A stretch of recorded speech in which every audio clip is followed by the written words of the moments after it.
पिछुआ में बैठ गई हाई पीछे बैठ गई बड़ी होशियार भाई खाली पीछे ही बैठे पीछे बैठ के चल दो नदी में नहाए। ए चाचा 4 बज गई। अब गई जब नदी पर तो सोचलो कि दोसर कपड़ा बाना बदले के जौन पहले बनी सब दौने बा ना जी। तो अमन भाई प्रयास नो होशियार हम ना जी। कहले कि जे काम ना करे के तीनों जना मर्दाने न बनी लाज के कौन तो कथि ले जाए तो लइकाई में नहिल बनी सोई कर नहा चलो निकाला जाओ सारा चीज से अब तीनों जना अपन पूरा कपड़ा खोल दहल लो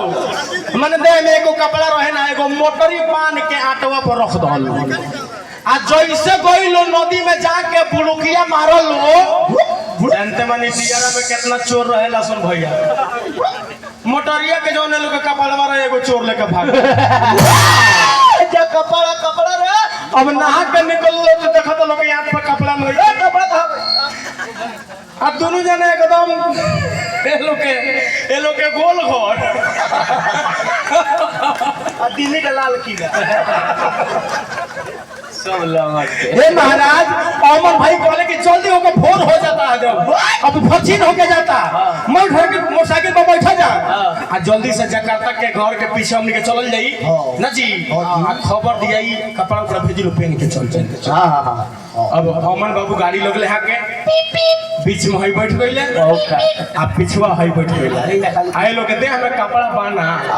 रास्ता का रोड दे भेजल बा आ दियारा के रास्ता रगो सब जानते माने कितना खराब हो अब भोर के मेरे के नेटवर्क जानते हैं महाराज अब भोर में जानते माने टावर 9 फुटी बताए अब जब मोटरसाइकिल गाड़ा हवा में पड़े नु अगला चकवा जैसे पड़े तो हई बाबू को हंस की मजे में है हम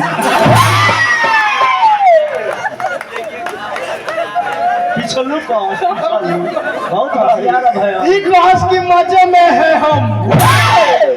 दूसर का गाड़ा जैसे ओकरो से उड़े भेटाई तो हई बिचलू को हाथ में कबो खुशी कबो गम गरम लगता कबो पाला लगता हाँ दूसर का गला पड़ल तो हई कहते कबो खुशी आ कबो गम तीसर का गला ओ से उड़े भाई तो अमन कहते बर्बाद हो गए अच्छा एम इनका के करी देनी